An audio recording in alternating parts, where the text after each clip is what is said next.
Muitos crentes têm dificuldades em escolher a igreja na qual vão congregar e através da qual vão conduzir a sua caminhada na fé cristã. E muitos ficam se perguntando: qual seria a igreja mais apropriada? Quais são as características de uma igreja séria?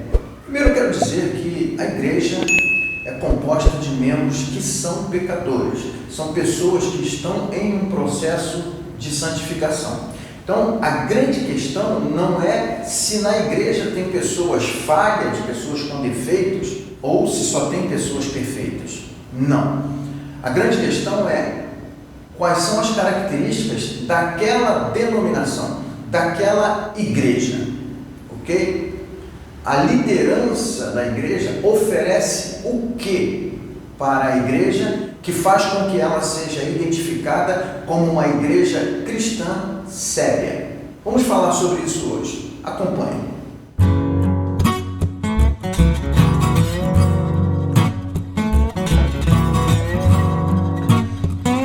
Olá, graça e paz. Tudo tranquilo? Pastor Clóvis aqui. E se você apareceu por aqui de repente e não conhece o conteúdo do nosso canal se propõe a oferecer conteúdo relacionado à Escritura e à boa pregação. Portanto, se você tem interesse em aprender sobre a Palavra de Deus e aprender a pregar, você está no canal certo. Faça a sua inscrição, curta esse vídeo e compartilhe com seus amigos e irmãos. Vamos ao vídeo de hoje. Hoje nós vamos falar sobre as características de uma igreja cristã séria. A bem da verdade, cada igreja local tem seus costumes e suas características que são muito particulares, mas todas as igrejas cristãs ou evangélicas que são consideradas igrejas ou denominações sérias precisam ter 3 características fundamentais.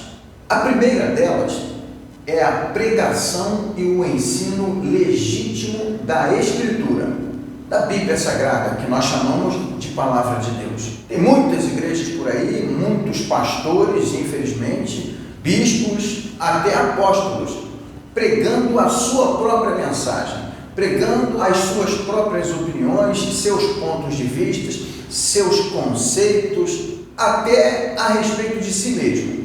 Mas uma igreja cristã séria, do púlpito e das salas de aula, é ensinado todo o conselho de Deus, toda a Escritura, de Gênesis a Apocalipse. Não importa se é Antigo ou se é Novo Testamento, a Bíblia Sagrada precisa ser ensinada, pregada e sua obediência estimulada. Essa é a primeira característica de uma igreja cristã séria. A segunda característica de uma igreja cristã séria é que ela cumpre e propaga as ordenanças de Jesus. A primeira ordenança de Jesus é o batismo. Jesus ordenou que todos aqueles que aderissem à fé nele e nos seus ensinos fosse batizado como uma declaração prática e pública de que está disposto e pronto a obedecer todos os seus ensinos. Entretanto, nós não podemos confundir obediência com condição para a salvação. O batismo é um sinal inicial, uma prática demonstrativa de obediência, numa perspectiva pública, mas ser batizado não é condição para a salvação. A Bíblia é clara que a nossa justificação diante de Deus é pela fé em Jesus, exclusivamente. O batismo é a obediência à primeira ordenança de Jesus, ok? Mas tem uma segunda ordenança, que é a ceia do Senhor. Uma vez inserido no contexto da fé cristã, nós precisamos renovar periodicamente e de forma pública também a nossa aliança com esse Jesus que nos salvou. E essa celebração foi ordenada pelo Senhor Jesus, para que todas as vezes que nós nos reuníssemos, nós celebrássemos sua morte e ressurreição. até que ele venha, até que ocorra a sua segunda vinda para levar a sua igreja. Entretanto, preciso acrescentar: participar da ceia do Senhor não é condição para ser salvo, para a santificação e muito menos confere graça. Trata-se de um memorial. Nós celebramos a ceia em memória do que Cristo fez a nosso favor. Nenhuma outra deve ser a nossa motivação, apenas para lembrar do que Cristo fez por nós e assim celebrar a nossa aliança com Ele. Agora nós vamos para a terceira característica de uma igreja cristã séria, que é a administração da disciplina. Nós sabemos que qualquer organização, qualquer grupo social, desde a família até um país, precisa ter regras de conduta social. E se não houver uma autodisciplina de cada membro com relação a um comportamento apropriado àquela organização, instituição, é necessário que existam parâmetros para equilibrar um comportamento social, senão o caos vai ser estabelecido, senão a desordem vai ser estabelecida, a convivência vai ficar prejudicada. A igreja também. A Igreja de Cristo não é uma instituição estabelecida na desordem e no caos. Jesus não criou a sua igreja para viver desta forma. E, em termos gerais, as igrejas seguem mais ou menos um padrão de disciplina. Existe a disciplina instrutiva, também conhecida como disciplina formativa, que é aquela disciplina que se dá através do púlpito, nas pregações, nos ensinos e através das salas de aula. Tudo sempre girando em torno da Escritura. Toda a disciplina ou estabelecimento de um padrão de conduta e de comportamento, de prática, precisa ser extraído do entendimento correto, de uma interpretação correta da Escritura, da Palavra de Deus. E esse tipo de disciplina ocorre através do ensino, através do magistério da igreja, que acontece pela pregação e pelo ensino da Escritura, em todos os seus meios, mecanismos para que isso aconteça. Cada igreja local tem o seu mecanismo de ensinar a Escritura, ok?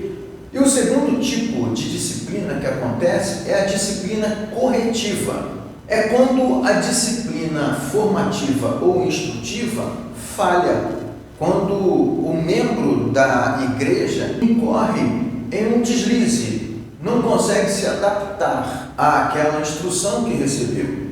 Nesse caso, existe o que nós podemos chamar de aconselhamento ou admoestação, no sentido de um alerta para que a pessoa perceba que não está de acordo com a palavra de Deus, conduzindo a sua prática de vida, o seu estilo de vida. Ela é encorajada a mudar de atitude, a buscar organizar a sua vida de tal modo que se corrija nas suas ações inadequadas, inapropriadas ou equivocadas.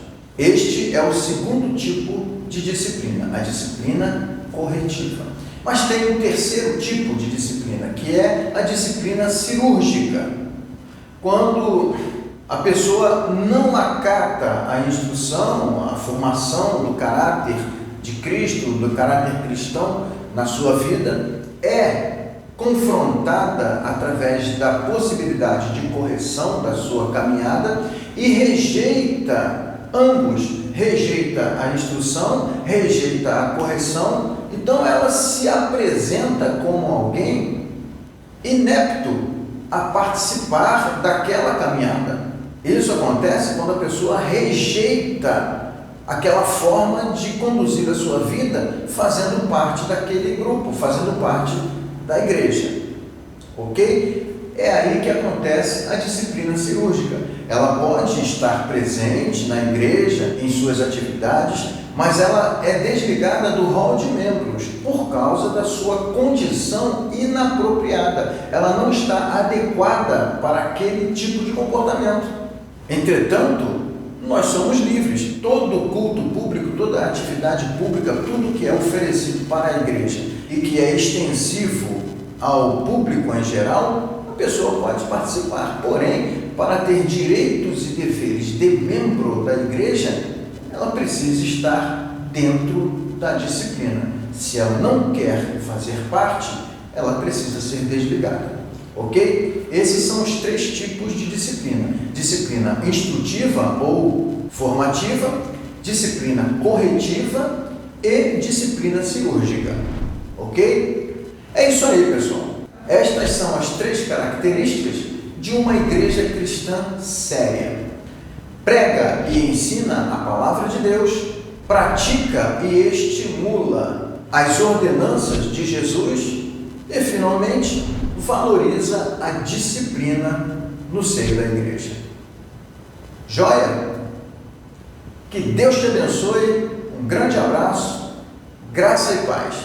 E receba meu ósculo santo. Até o próximo vídeo.